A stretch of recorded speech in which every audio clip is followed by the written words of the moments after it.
What's going on, people? Good people. We are here in May. What episode is this? 4. Episode 4 of Big Talk. Thanks for joining in one more time. The show that's going to get you to feel motivated, get your mindset right, to attack your dreams, your passion, know your why, go after it. So today we're bringing in Chelsea. I remember the name this time. Chelsea Federer into our little podcast thing here, and of course my man Rashaad Scott. Yep. I was going to say Rashaad Evans, wrong sport. Rashaad Scott, and we're here to bring you some good information. So Chelsea, how are you today? I'm good. I'm happy to be awake before noon. There you go. Pandemic life. How about you? Supposed to do fasted cardio this morning and didn't do it. So, I'm a prime example of being a piece of shit. Okay, well, I got my morning routine pretty done right this morning. I feel like I'm on top of the world. I did my morning cardio probably because I played basketball with my kids last night, and I realized my body just doesn't move like that anymore. So the only way I could get actually going is to actually do my cardio this morning. You realize all the lifting in the world, all the cardio in the world is not the same as going out and playing a real, actual sport like football or basketball, because, man, I am sore this morning. I'm just going to sit there and drink that the whole time. I am, like, the first time. Wake up, like man. This. Man, look, so my excuse it's not a good one. I was on TikTok till like 3 in the morning. So, I tried to go to bed early. I just was tired because I actually did go for a walk with a weighted vest yesterday. Okay. And it felt really good, and I'm supposed to play tennis today. But, yeah, so that's my excuse of why. Tennis, huh? Tennis. Nice. Tennis. Nice. What are you doing today? Today, I'll probably go for a run. I've been running through my days or biking. Nice. I'll probably lift some weights like I always do. That's tomorrow. Oh, man. So just a quick background. I met Chelsea. How long we been together now? Just about 2 years. 2 years. 2 years we've been working together. She's done some shows. She's the VP of my company, Big Sports. And, her and her husband are great clients of mine, and they've seen amazing progress. But the funny story about me and Chelsea is when she literally sat in front of me in my office, this is why you can't judge people and you can't presume anything, because I literally was sitting there. I was like, there's no way this girl is signing up. She was so aloof and just like to herself, and I was like, our personalities aren't matching at all. And to my surprise and being very fortunate, her and her husband signed up. So I remember that day too. Yeah, I just like, man, I can't believe because not to be cocky or anything, but typically if somebody sits in front of me, I'm signing them up. And when I sat in front of her, I just didn't feel like a connection was there. I just felt like I can't break through. And but she texted me later, and I was like, oh wow, her and her husband want to do it. So it was a really cool thing for me. Did you feel that when you? Yeah, well, what I do every day, I sell dance lessons, so anytime I walk into situations like this, I know what I'm walking into. I know that there's something that I've inquired about. It was me coming to you and saying I want this thing, and that you're going to try to sell me something. So I always walk into situations like that kind of on the defense a little bit, because I know, what's coming at me. Sure. And I also know that I'm most likely never going to make a decision on the spot. So I kind of already knew that I wanted to do. I just wanted to get the information. Right. And a lot of the stuff that you were saying was all the same stuff we say to our clients. I think you said something it's going to be the best body you can have, or something like that. You're doing it for you, and that's true. And I kind of knew that, so I already knew that I wanted to do it. I just wanted the information. But you're also not the only person that has ever said that. Chuck hated me for a month when I started working for him, because my personality is always very closed off when I first meet people until I get more comfortable and warmed up. Right. He almost didn't hire me because I was the same way. Yeah. Same thing with Rashaad. We interview him, and he's following me, and I tell my side from it first because I think it's funnier from my end. All right, well, tell your side of it. So it was you, me, and this other guy that was supposed to be starting at the same time, and he was, yeah, you need to do this. Well, what about this? Da, da, da, da. And I'm just here like, I'm listening. I need to know what I need to know. If I got a question, I'll ask. Right. And then you can tell your point, bro. I was just there. To me, I was like, what's wrong with this dude? He doesn't say anything. He doesn't ask any questions. He's just in the cut. And this other guy who was trying to be a superstar was asking questions, offering a spot, offering to jump in, adding information to the client. And Rashaad just kind of sat back and just kind of listened. And but what the nice thing about Rashaad is, you know, if he doesn't know it, he's going to do what it takes to know it. He's going to learn it, absorb it, and he's going to get better at it really fast, exponentially fast. And I'm actually glad and thankful that I went with my cousin's suggestion to my cousin Mike helps me run Above and Beyond Physiques or used to, and he said, you know, I just think you need to give him an opportunity. And you know, I always listen to him, so that's why you got to keep good people around you, so you know how to make the right decisions. Because a lot of times, you know, you'll be sitting there and you think you got it all figured out, but there's so many different perspectives, and his personality is really not that much different than mine, but at the time it felt like it was, and it just took him a minute to open up. But now, I mean, he's our best trainer at Above and Beyond Physiques, outside of me, of course. Now, I mean, he's really good. And we're extremely thankful to have him, and he's bringing a different element, you know, to our game. So definitely a mistake that I almost made. And, you know, like Chelsea, she said that she doesn't make decisions on the first time she walks into something. She thinks about it, observes it, takes it in. That's not me and Chuck.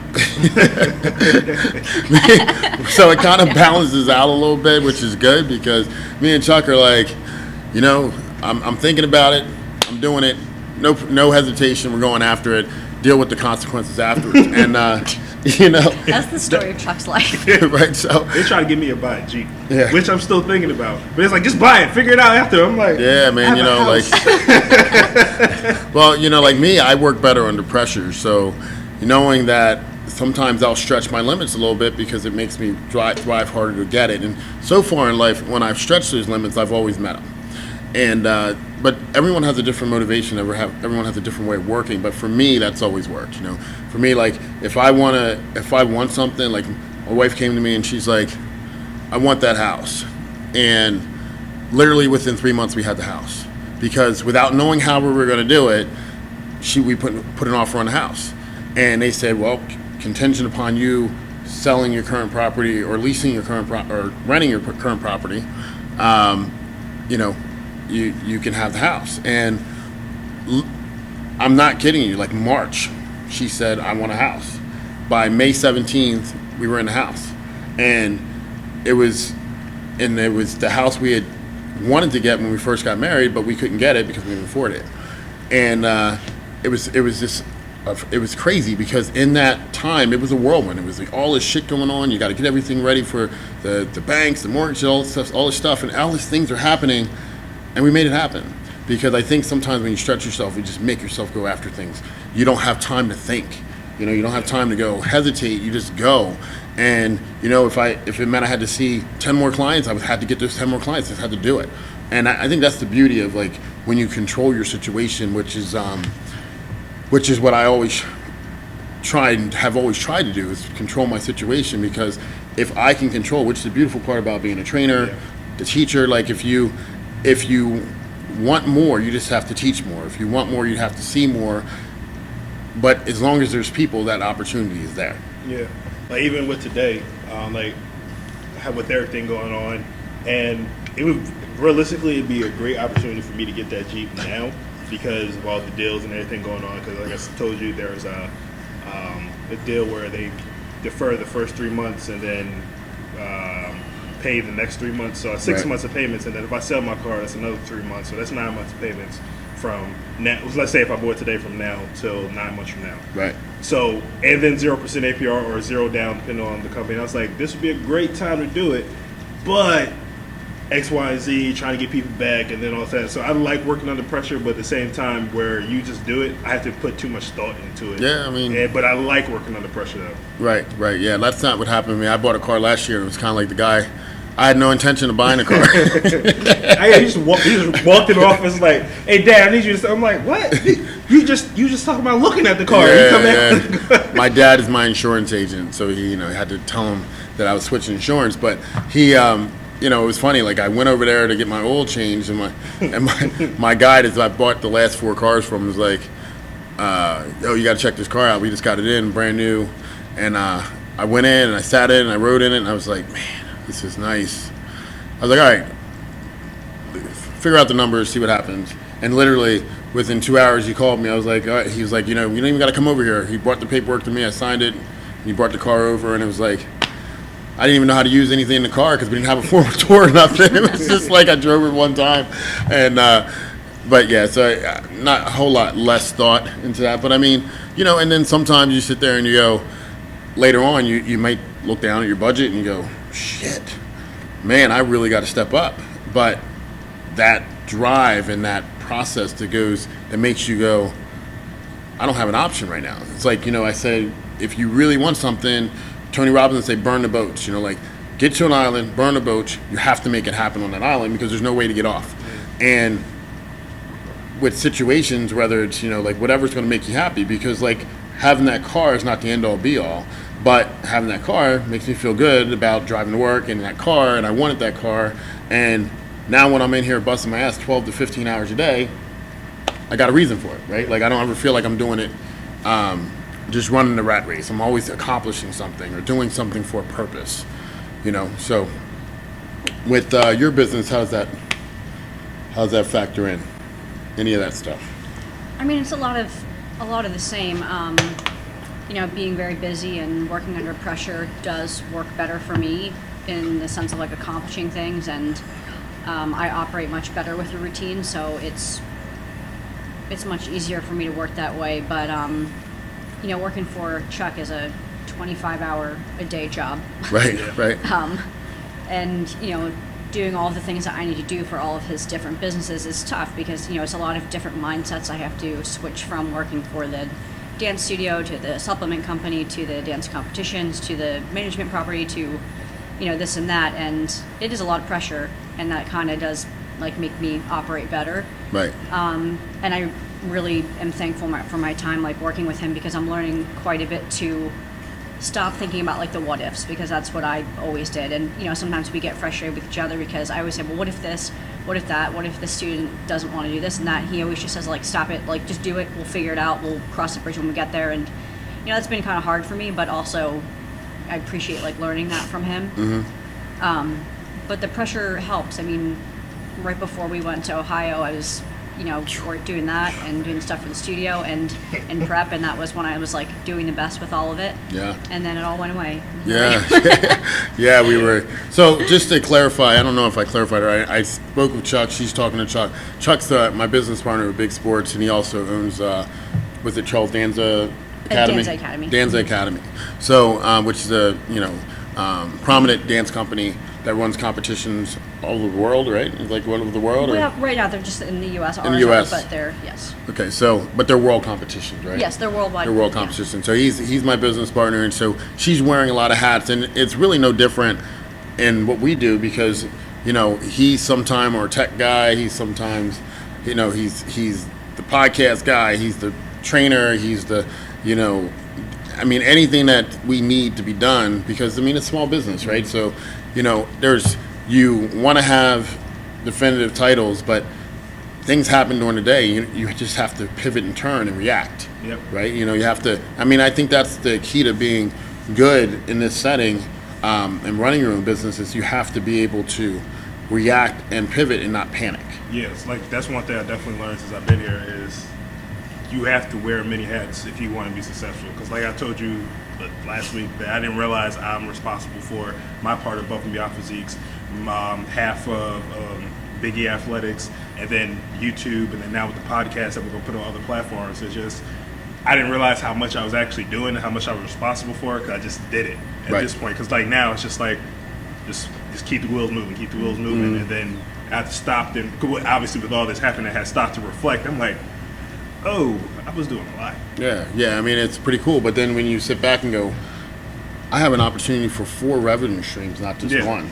that's a pretty cool concept right in itself. Like you're sitting there and you're like, wow, if I can just make all of these do pretty good, I'm going to be doing really well. You know, and that's a great reality because you have control over that. You know, like we put you in a position where you have control, where you're not relying on someone else telling you what you can make, right? Exactly. And then, like, you know, we're building big sports together for the same reason. You know, to give you the opportunity to do something, whatever you want to do, on whatever level we want to do it as a team. You know, so that's you know, it's been an amazing journey since meeting Chelsea.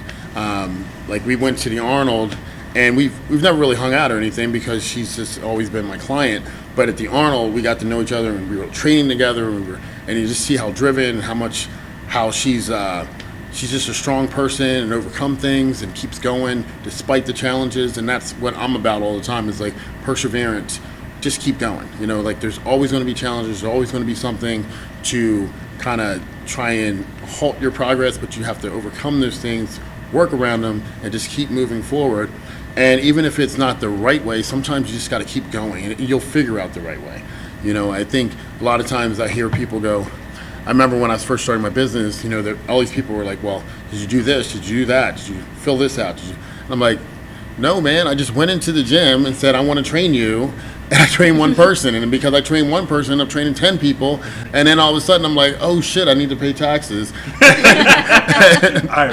So like, you know, but the thing is, but I figured it out, right? And then like people were like, when you bought your gym, what were you doing? It's just like, I mean, I had a vision of what I wanted to do, so I took the steps to take to get that done. And did I fail when I opened the gym? Absolutely. Like we didn't make the money we thought we were going to make. We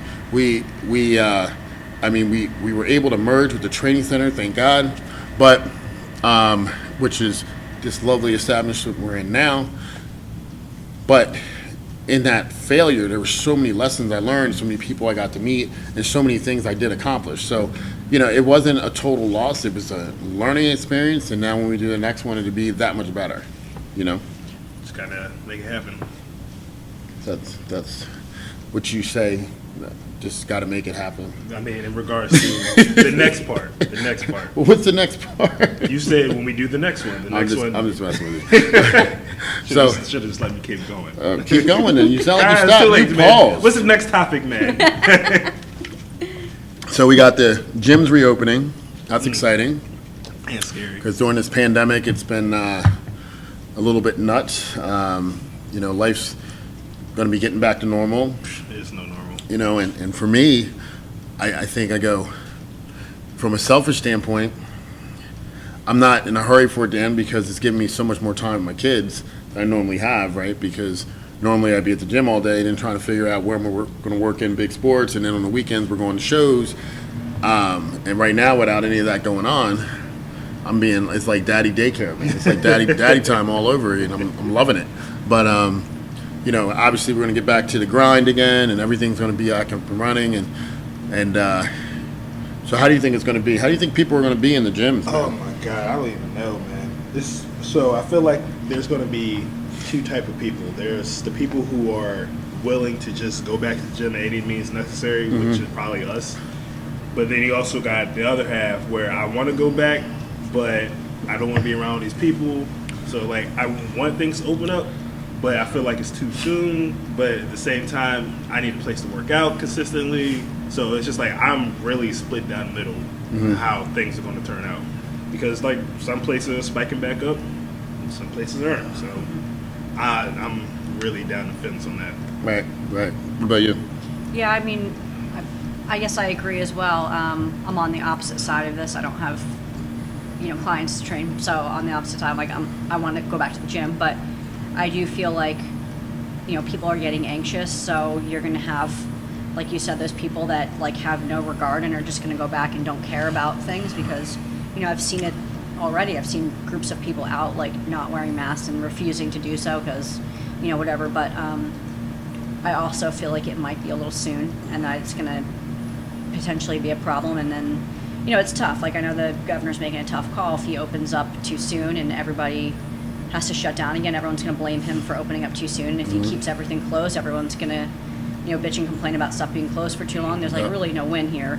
Right. I think it'll be tough, but I think I hope that people use caution and that, the owners of establishments put in place a system to keep it healthy and safe for everybody. Sure. But I am happy that I'm happy there's a date in mind, that it's not just like Right. some thought. I'm glad that there's like some end in sight, some normality coming back to life. Yeah, absolutely. I mean, I think for me, there's a whole lot of thoughts about it. I mean, one, I don't think anyone's talking enough about how to improve your immune system, how to give your body a fighting chance against this virus, and especially when the reality of the situation is, like any virus, probably all of us are going to get it at some point or another. We already had got it. If we haven't already gotten it. So, why is there no talk about how to keep your body more alkaline, how to keep inflammation down, all the things we talk about and how your body can fend off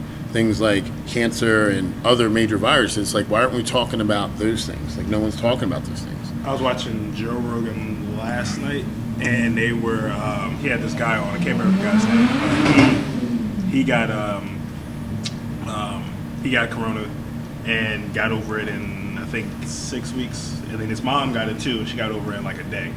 And the comedian dude. Yeah, Johnny Ho or something like that. Yeah, I was watching that, and he was just talking about how he drove to Vegas to visit somebody and literally drove back the same day, and then he was flying days before that, and saying how his body was run down and run down and run down. And that's all a lot of people do, is they burn their candles at both ends with no regards. Now, we do that at the same time, but we also take care of ourselves, one, because that's what we do for a living. Yeah.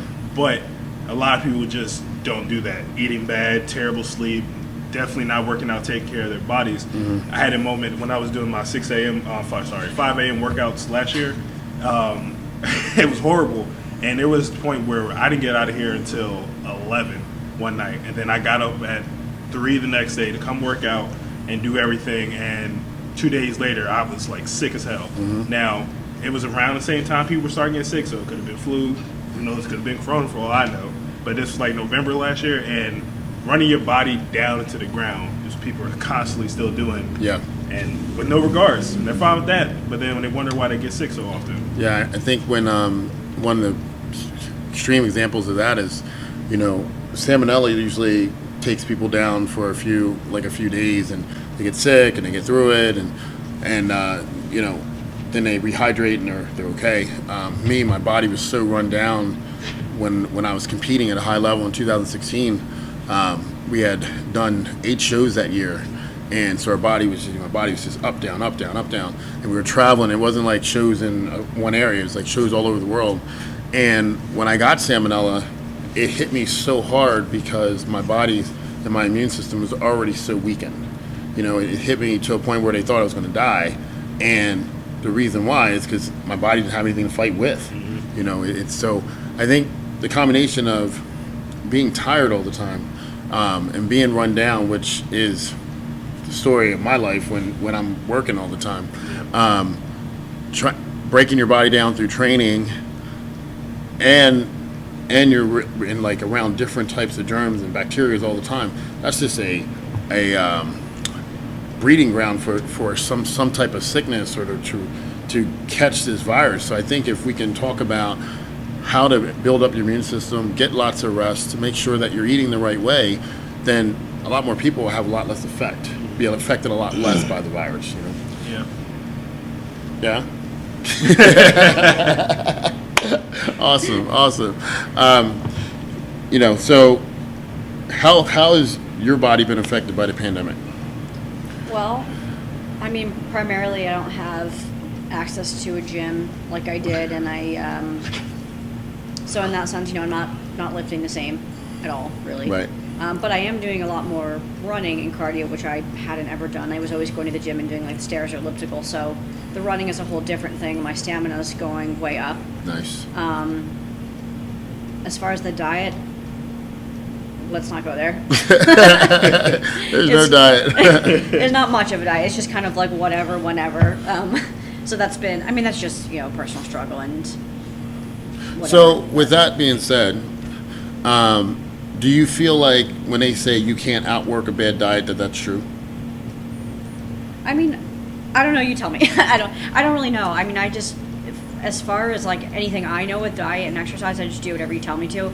And obviously you and we both see if it works or not. And I have not sent any updates because I'm not doing it. Right. But I think probably, I mean, I'm Well- sure that they're to a small point, like you eat a cookie, you do a little extra cardio. But I think like if you eat like shitloads of fast food, you probably can't do enough cardio in a day to outwork that. Right. Well, and I mean, in your like body composition in the mirror, like, do you feel like doing the cardio has kept it so that you're staying in reasonable shape, or do you feel like you can do all the cardio and you'll still gain body fat if you're not eating properly?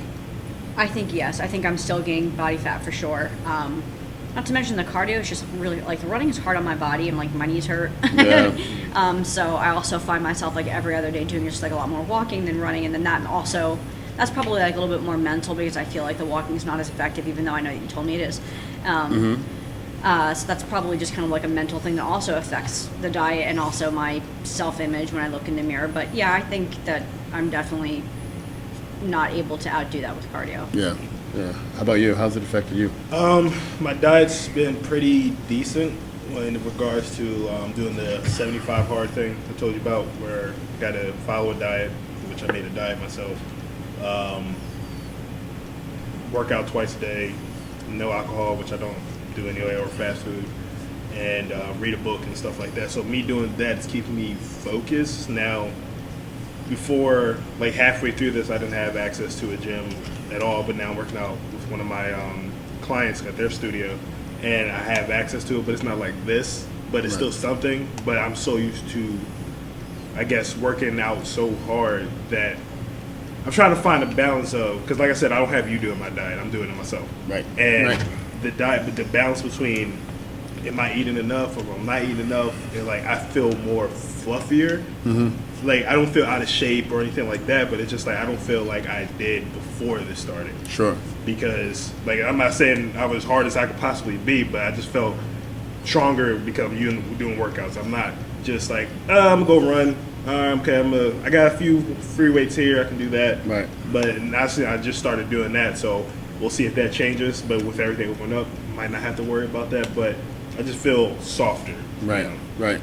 Yeah. Well, I feel amazing. This pandemic has been amazing for my bodybuilding side of things because, I mean, like I said, I'm resting more, and I'm getting a lot more sleep. The diet has been probably 95%. If my wife can stop making brownies, and and my kids stop wanting to order everything in the world on Friday and Saturday nights, it'd have been perfect. But like every day I get up and I'm doing my cardio. Because I rent space in the gym, I have access to it personally, so I've been going in, training really hard, and it's reminding me back to when I was like sponsored with my one of my big sponsorships from Premier Sports back in the day, and I literally am like living like most bodybuilders typically live, which is they do nothing but train, eat, and sleep, and that's what that's what I've been doing, and it's crazy because we went into the quarantine. I was 1 week out from the Arnold, Australia. They canceled it, so I think I was like, maybe 228, 230 pounds, and now we're, not quite as hard, but we're still pretty tight, and I woke up this morning at 246, and I'm going, man, this is amazing. So this is like, so in that aspect, it's, it's a terrible thing that's happening in our world right now. I mean, I said to somebody the other day, it's like a movie. Like you're fucking walking around, you're like scared to talk to people, scared to touch people. I mean, it's crazy. Who would ever have thought? Like we had my dad and son's birthday a couple weeks ago, and we set up tables 6 feet apart in the yard, and nobody touched. Like, and everything was like individually wrapped. Like, you go to the grill, you get your own food off the grill, and the guy was cooking it, and like there was no interaction close to each other, and it was just the craziest thing. But we all still wanted to be out there celebrating their birthdays. But it's just like you would never think in your lifetime that you would have a time where you go and you're sitting there going, that's my friend over there, but I can't touch him. Yeah. You know, it's just absolutely nuts, which we are not social distancing at all. What is going on here? We wouldn't They got no mask. We're living wrong up in this thing. 4 episodes later, you realize that. This was taped before the pandemic. Like, oh my God. We're talking about the This is pandemic. absolutely horrible. Oh my gosh, this is horrible. Oh my God. Oh man. Well, you know, that being said, it's like, I think that's why I think you have to, you know, you try and keep around the same people, you know, but there's really no way to be 100% safe from this thing unless you're literally just sitting in your house doing nothing. And I don't know about you guys, but if you stay in your house too long, I mean, I just think it makes you depressed. Like, it just brings you down. There's only so much TV you can watch. I don't you know, maybe now. Saying I don't know how I feel about that. you don't even know, you haven't been in the house. First of all, you know I'm an only child. I didn't have friends like that because I was secluded in my house. Well, growing up. yes, if I played on a game all day long and didn't do anything but get lost in fantasy, then you're right, because you can create whatever fantasy you want. Exactly. Yeah. So I'm like, right now, obviously, I'm not doing that Right. because I'm living a different life than I was when I was 10, 15, whatever. Right. But now it's just like, I hate when there's a lot of, especially now, there's a lot of anxiety, just in society in general. Before all this, a lot of anxiety, suicide rates are at an all-time high, and so on. And then this is just making it worse because people are being secluded. Right. And I feel like people were saying, "Oh my God!" Like somebody I know said, "I feel a little depressed because I can't leave the house." And I'm like, it's not that serious. Like, I know I can't say how you should feel, how you shouldn't feel, because Right. depression is irrational and you can't say how you should feel. Right. But at the same time, it's just like, you could be dead. You could be a lot of things right Oh, now. it's a lot worse. Yeah, absolutely. As I mean, opposed to just being stuck in the house. You can do a whole bunch of stuff in the house. Sure. Yeah, I mean, if you have your health, I mean, everything else is looking up from there, right? I mean, that's definitely the most important thing. The real question is, though, when you're at home, are you watching the anime porn, or are you just watching? you're watching like the regular. First of all, I have a family living with me, so ain't nobody got time to look at anime porn. All right. Second of all, when I am home, if anything, I'm doing stuff for this. Right. I'm trying to study, get my next certification in regard with CSCS, like the CECs. Trying to study with that. Right. If anything, I'm just trying to be productive as much as I can, because the first half of this, I was like, what did I really do besides bullshit? Right. Were you watching anime porn when you was first half of this? Still had a family living with me. So. It's like, do you like anime porn better than the regular porn? It all depends. Oh, see, so you do watch anime porn. I'm not That's gonna just deny fucking it. weird. I am weird. You know what? I'm going to rant right now because I have no shame. Yes, I watch hentai. All right. You know who else watches hentai? Samuel L. Jackson. Is that what it's called? It's called hentai. Hentai. Got Yes. it. And I don't care. We live in a weird time, so I'm gonna say weird shit. Oh my God. All right. Well, today's episode is brought to us by Big Sports, and right here, this product. I feel educated. Yeah, this video pain this thing pain venom. Oh my God. In all seriousness, though, I had the best fucking leg workout this week, and typically when that happens, I'm just gonna segue off of that. You brought it up. I did bring it up, but hentai is that what it's called? That's what it's called. Hentai. Everybody, Google hentai. See what comes Don't. up. Don't do that. Don't do But I had the best leg workout this week, and bro, like my knees typically take 2 or 3 days to get better, like to stop aching after a really good leg workout, and then I'm hitting them again. So like my knees are always somewhat aching, and I kid you not, shameless plug, but it's the truth. I used the pain venom on my knees, and there was no pain. Like literally the next day, I was good. So if you guys are dealing with anything like that, man, I'm telling you, grab this. It's realbig.com, pain venom, but it's a great product. And back to what's your daily routine during this pandemic? Be honest. So, I usually wake up around noon. No, sometimes like give or take. Sometimes it's earlier depending when I take up. But I'm staying up late at night. I'm getting up late in the day. Right. I wake up, breakfast, whatever. I've been spending like my earlier part of the day doing any shipping that I have to for Big, and also like myself, I've been doing a lot of sewing this quarantine, so that's pretty much what's been filling my day. You making masks and stuff? What are you making? Yeah, masks. Yes, Nice. I've been sewing quite a bit. Is that a little side hustle you got going on? I mean, it is now. It wasn't like my intention. My intention was in the beginning. I was, I kind of just broke down and thought, this looks like it's going to be a trend. Let me get myself a mask because I didn't have any. So I made them for me, my husband, and then, sister, brother, mom, dad, and then at this point, I think I've made like close to 200 masks and shipped them out like all over. Oh man. Nice. So I've been doing a lot of sewing, and I like it because it's keeping me busy. I like sewing, but it's also like helping me feel like I'm doing something that's helpful. Maybe like during this time of like also kind of feeling like a piece of shit sitting around to like Sure, yeah. doing That's nothing. That's But pretty awesome. Side thought about that randomly. Instead of a free T-shirt, what about a free mask? we're ahead of you. We already have Big Okay. Sports Yeah. fabric printed. Sports mask It's coming getting your printed. way. Yeah, okay. I just Coming your way. Oh, that's yes. a good idea. Yes. But yeah, we have the fabric printed and it's on its way to us, so we're gonna have Big Sports masks soon. cool. Nice. Yeah, because it's funny. It's not even just that you make the masks. It's like some of the masks, like the ones they break, they get dirty, they kind of nasty. So you kind of need a couple different Yeah. masks, Yeah. right? What's funny is I saw this meme that says, he says, my jeans can't contain my farts, so you think a mask will contain a virus. I don't understand. Oh man, what's your daily routine like? Aside from today, Hente? Good. hey, we can make this an ongoing thing. Yeah. I'll keep bringing it up. Yeah, break it up, man. I'll just Yeah. make you feel real uncomfortable. Anyway, I don't think you make me feel uncomfortable. When I was 13 years old, my uncle literally took me to Myrtle Beach. where's this story going? We're about to get some real Took me to Myrtle Beach, dropped me off on the corner, and said, "Okay, you're not getting back in the car until you bring me 2 females' numbers."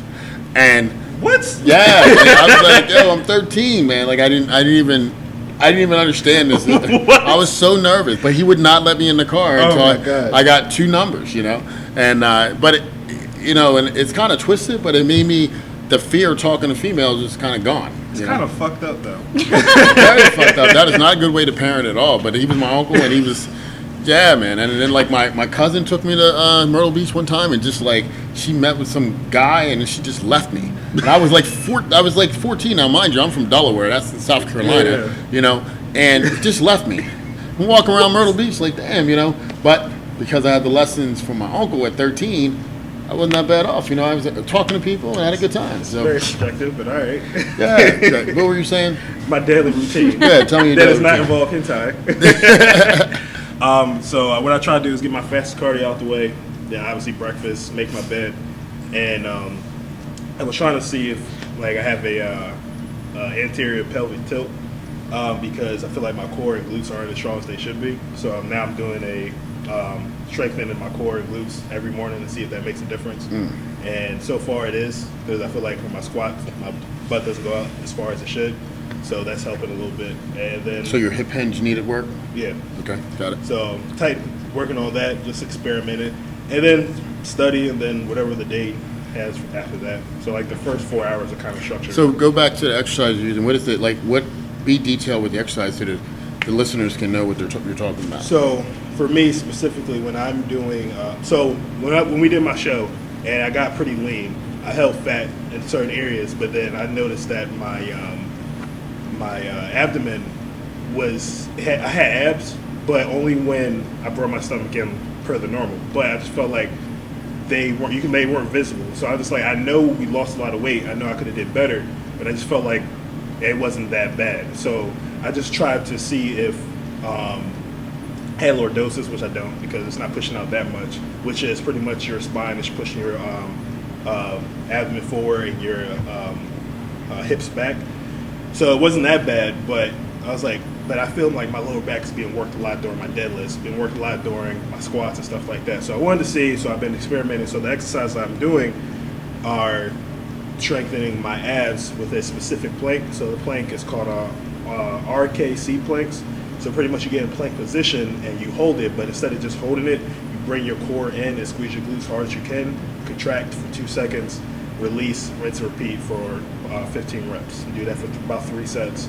And then just glute bridges, no weight needed, just continuously do like 25 reps for 3 sets with a 2-second hold at the top. And then stretching out my adductors and abductors so they aren't tight, because I definitely know my adductors are really tight, so I'm trying to stretch them out by doing pretty much a lunge stretch by pushing my hips forward and then back. So I'm doing that every morning, and so far I'm seeing a slight difference just in mobility, not necessarily visually, but mobility is definitely getting better. Gotcha. Well, my morning routine is, I think everyone needs to have a morning routine, regardless of what. It kind of gets your day started. Like, it gets you, like, whether your morning starts at 12 noon or your morning starts at 10 or your morning's going to start at 3 a.m., whatever it's going to be, you need to have a routine, because that routine is going to set you up for the day, and it allows you to, like, attack your day knowing you started off right, knowing your purpose, knowing what you're going after that day, so you can fuck the day up, right? Because I always have this thing, I say, win the day. Like, no matter what else goes on, you can't worry about what happened yesterday, you don't know what's going to happen tomorrow, but you got to win today.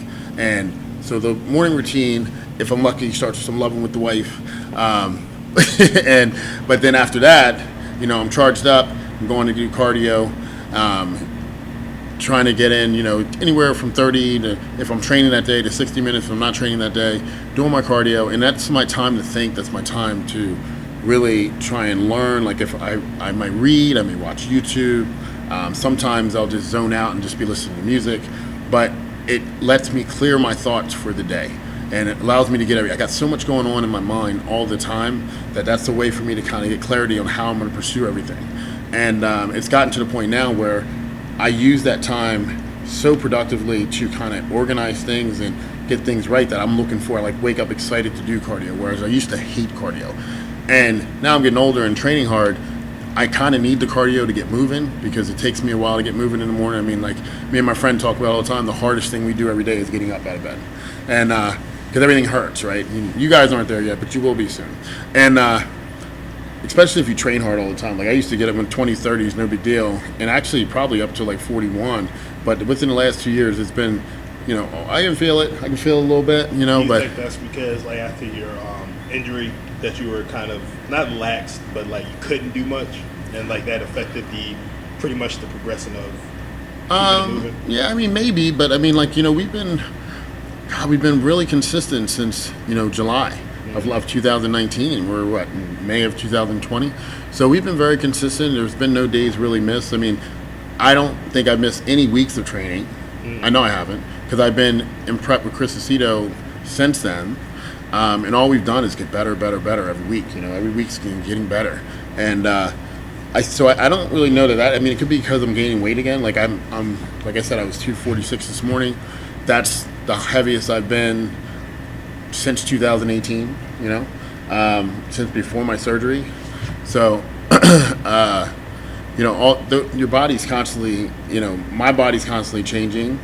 And the way your body responds to different stimulus changes, So I think, I don't know that it's necessarily that I got injured. I think maybe that, I'm just a little older and I got out of it for a second. I got out of it for a second. I'm back in it. I'm back in it so aggressively. But either way, I got to do my morning cardio to get things rolling. Because if I don't do the morning cardio, I'm like the Tin Man. So the cardio gets me going, gets my thoughts right, and then typically from there, I'm getting dressed, and then I'm doing my breakfast, and then, either I'm seeing a client in their home, wink, wink, and in their home, or I'm coming right to the gym to train. I'm still doing my Grastons every week for my pec. Seeing a chiropractor. So all these things, that we've been doing during this pandemic, and I'm working a lot on my online clients and building. That's been growing actually during this pandemic. So it's like, I know there's been a lot of hardships and a lot of people struggling during this, but I've been fortunate enough not to feel any of that. Like, we're still making progress. It's given us an opportunity to start this up. It's given me an opportunity to kind of strategize what we're going to do with big sports once we come out of this pandemic. So there's been a lot of positives for me. But I think in any situation, like Chelsea said, she's making masks. I mean, that seems so, like, doesn't seem like a big deal, but it is a big deal because she could be sitting down doing nothing, yet she's taking the opportunity to make masks, and she's helping a lot of people in the process, creating a little prosperity for herself, but most importantly, she's helping people because for me, like, that's the beauty, and I've said this before, it's the beauty of what we do. We get to help people, and because we're helping the people, because we're making a difference to someone else, typically prosperity will be there. You know, but if we don't help people, that prosperity is not going to be there, right? Because we're providing a need people want, they're excited about it, we get them excited, we keep them engaged, and then we're able to create a business from it, right? So I think it's a wonderful thing what you're doing, and Lord knows if you're not working in that way, you're working with Chuck because he's probably blowing you up, talking to you about something, you're keeping him sane. So, you know. You should see my phone log from yesterday. Yeah, hold your mouth, man. I'm dribbling. I'm sorry. You know, messy. My mom just. I got that from my mom. My mom's a messy eater. It doesn't matter how slow or how hard she tries. She drops something on her clothes all the time. And the apple don't fall far from the tree because that's definitely me too. So I don't see you in office like what? Hence why we don't wear any white clothes. You know, it's always black or blue. Oh man. So what do you think? I mean, what makes you tick, man? What gets you going? In general, Yeah. get back to me on that. I mean, Really? because I guess I just got to do something. Like, I feel like if I'm not doing something, I'm not doing anything, like, with my life. Mm-hmm. Like, it don't have to be necessarily fitness related or this related. Like, even way before all this, I just was always doing something. Right. So it's like they said remember they tried to say I had ADHD, which I want to get back to in a second because I saw a theory of how that's making kids fat. But I believe it. well, let's go shit off. Inactivity. You know, I'm not moving as much. I'm not all over the place, so I'm Yeah, because they were less active. saying how ADHD is like, yeah, you think it's something. Now, granted, there's extreme cases of everything, but you're trying to stop a kid from moving. Now, as soon as they stop moving, I don't have the drive to do anything. I'm just going to sit here, play video games, even though I do them as well. But you're not doing anything else besides just sitting there, and then you wonder why when they get to high school. Okay, I don't really feel like doing anything because I got to take my medicine and do that. Where ADHD, you just run around until they get tired and fall asleep. Rinse, repeat, rinse, repeat. So it's just like, they try to say I had that in like 6th grade or 5th grade or whatever. I was like, there's nothing, like they had me take an IQ test. I don't know how that goes along with that. I don't remember. But they try to say, yeah, he needs to be on medicine. My mom's like, no, he's fine. Right. There's two versions. There's like ADHD and what else? ADD and ADHD. So what's the difference? ADHD is hyper. One's about being active. Yeah, one is being active, and one is just you can't pay attention. Gotcha. So ADHD. So they were saying I was like moving too much and too fidgety, and then not paying attention, along with not paying attention. But it was just I didn't feel like why. I mean, I understand the importance of school, but like in 6th grade, I was like, I don't want to be here. I want to go and do something. Like, why am I sitting here for something? Da, da, da, da, da. So. I don't know how I feel about that because like I can tell you with me, I know I got one of them because you have ADD. I have something because my mind flips through subject to subject so fast, you know, and I have so many things that I'm thinking about all the time. But I think that's important to just put the right people around you so they can see those things through. Yeah. Right. So you have like a ton of ideas, and that's a great thing. Mm-hmm. You know, the ability to stick with one idea and see it through is what I've been able to do with bodybuilding. Like you pick a show, you finish it, you know. But in other parts of my life, I haven't always been able to do that. But you have to put the right people around you to help you see those things through. Like I'll have great ideas, and my wife would be like, "Okay," she'll take one, and then she'll see it through. You know, I'll have a great idea, Chelsea will see it through. You know, you see it through. You know what I'm saying? Like these are the things that's why you have to learn to put really good people around you. I don't know, what do you feel about that kind of stuff? Honestly, I was one of those kids too that had ADHD, was put on medicine when I was really little, taken off with it when I was a kid. At this point, I have gotten back on it, and I'll tell you, it's been hugely helpful. Really? Without like starting my day with Adderall, like I don't do shit. I can't do anything. I can't like get motivated to do anything. I just will like lay around without it. So for me, that's been, you know, really helpful on the opposite side to stay focused, complete a task, because my mom was everywhere too. I had this idea and that idea, and I wanted to do this project and that, and it was like overwhelming my brain. I just did nothing. Right. So to be able to start my day like with the medicine and like be focused, like, okay, I want to go work out, I want to do this, especially when I'm in my routine and like, I'm going to work, I'm getting up early, going to the gym and doing what I have to do. It was much easier than like not having it. Before I was just kind of like all over the place, like started meal prepping, but then got distracted by getting dressed for work. But then, so now to be able to have that, like to just go through and complete things has been really helpful. Yeah. And I noticed like the biggest difference if I don't have it. Yeah. Yeah, I see the point to it. Like, I'm not saying it's irrelevant to have for some people. It's just, I feel like. But I think it's different for kids than adults, like yeah. you're saying. Yeah, like I think kids should be kids. And I think often that they're diagnosed with that too quickly. I don't know anything about exactly when they're diagnosed or exactly when they should be diagnosed, but I can tell you this: Adderall when you drive is amazing. I will not do a long trip anymore without Adderall. Like Adderall, when I drove to Florida, it's an 18-hour drive. Yeah, 15-hour drive. Depending on what part you're going. Yeah, and I was going to Orlando, family vacation, right? So I'm going to Orlando.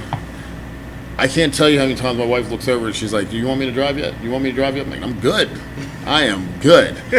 The only problem is if you take a dose that's too big, you get there and you can't sleep. That's the worst. But for the drive, it's absolutely amazing. I drove from Orlando back home, tried to sleep for 5 hours, couldn't sleep at all. Got up, left, and went to Virginia. The same, all within a 24-hour period because I had to teach a clinic the next day. I got to Virginia and still couldn't sleep. So, sucks for sleeping, but for the drive, it was absolutely amazing. Drive was absolutely amazing. So, yeah, I don't take it other than when I get to drive because for some reason when I drive long distance, I be dozing off, I'm not getting in the car with you. just no. I don't have any, on my insurance report, I have one violation, speeding violation, and it's about to drop off this October. Everything else, my wife. She's got a ton of stuff. And she's supposed to be the good driver. So. I've been in the car with you. Yeah, hey, you got to get where you're going. Only time we get in the car with you is if the kids in the car, because that means you'll drive actually safe because you care about them. Is anybody else in the car? I'm just like, oh, man. But I think that's What fears do you have? That's what I want to know. What fears do you have?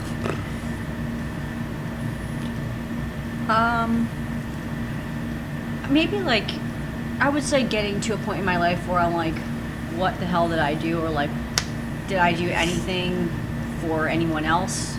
I want to be able to make sure that what I'm doing, helps other people, like you said, and I'm doing that now for sure. But, sometimes I question like, okay, is what I'm doing like really helpful to others? Do people really need this? And they do. So I feel better about it. So I don't know that it's like a huge fear because I feel like I'm accomplishing that kind of, but I don't want to get to a point where I'm like, could I have done more?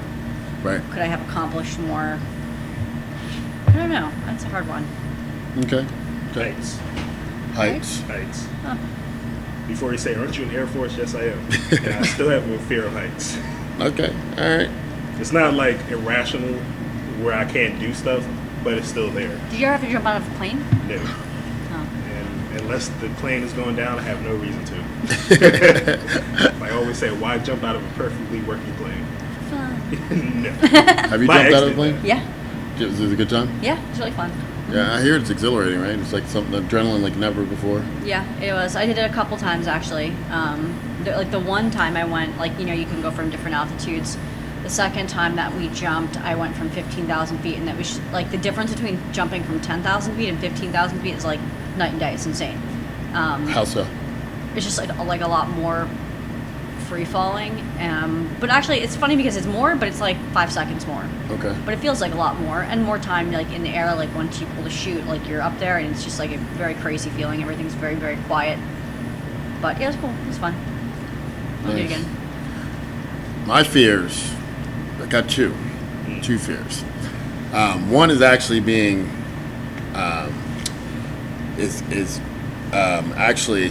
becoming invalid because my fear was my kids. I want them to be whatever they want to be, but I want them to be productive. I want them to be good kids, know how to respect people, and I want them to be educated. Not that I think education is the only way to be successful or anything like that. I just want them to be educated so they're well-rounded. And my daughter Monica, she's done everything and more than I could ever hope for in terms of her life so far. I mean, she's going to the college of her choice. She's not having to go to a college. She's going to college of her choice. She's going to graduate with a 4-point-something GPA. She's, she's done a bodybuilding show because she wanted to do, not because Dad wanted her to do it, because she wanted to do it, and she loves the lifestyle. She loves lifting. She loves helping people. She's already putting her little flyers out to help people with their workout programs. So, like, I couldn't ask, like, obviously you want to set an example that your kids can be proud of, and obviously her, with what she's done, like her senior project was on the impact I've made on her life. And yes, I did cry when I saw it. But that's all you hope for, is to have your kids be proud of what you're, well, that's important for me. Like, my kids that are proud, they're proud of me and what I'm doing, and they can recognize the value of hard work, and the value of there's nothing you can't accomplish if you're willing to work hard enough for it, right? So she's starting that path off pretty strong. I feel good about what I've done as a dad so far with her, and we got 3 other ones on the way. I mean, coming along the way. 3 more kids coming? No, if it wasn't for money, I'd have more kids. I love kids, man. I love it. But Have mine. huh? You can have mine. Have yours? I love it. I love kids, man. But so that was always a big thing. Like I always said, if my kids can respect me half of what I respect my dad, I'll be good. Because there's so many times I would have gotten in trouble growing up, but I was like, I can't disrespect the name. The Smalls name means too much, and it's like I had so much respect for my father that I wouldn't do stuff because I knew he wouldn't approve. It wasn't about getting in trouble. It was like I just knew he wouldn't approve, and it would make me not do it. And if my kids can have that kind of respect for me, I think it'll keep them out of a lot of trouble. And then the second fear is I fear being that guy at Walmart that doesn't want to be there, and he's 70 years old greeting people as they come in. Welcome, Walmart! They don't even do that That's anymore. my biggest fear, because not that money is always synonymous with success, but you don't want to have to be. I've seen the difference in the person that has to work at 70 years old, 65 years old, and the person that wants to work. It's a much different mindset, right? Like at 65, 70 years old, you're supposed to be chilling, enjoying your family, doing what you truly want to do. If you want to sit around all day, you should be able to sit around all day. If you want to be productive and still be out there working, you go out there working. Like my dad, he was going to retire, but then all his friends that retired died. So he was like, I'm not retiring, I'm working.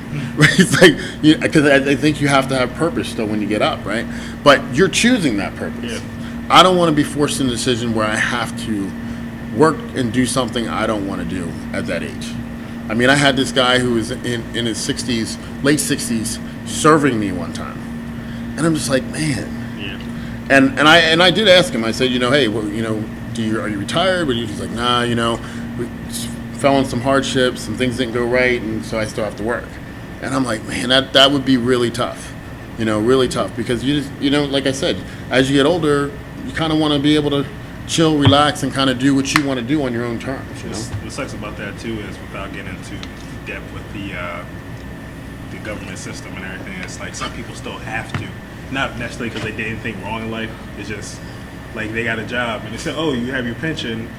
Granted, you start working that job, 25 or something like that? And then you thinking you're good because you got a pension, but that pension only going to cover so much, and then you have to work because you can't do anything else because you thought you would be good. Like, especially, now granted, we're in a time too where you're kind of learning more about it per the next generation coming, but you get somebody from the 50s that's been working at a union job for 50 years, and they think they're good, and then, boom, again.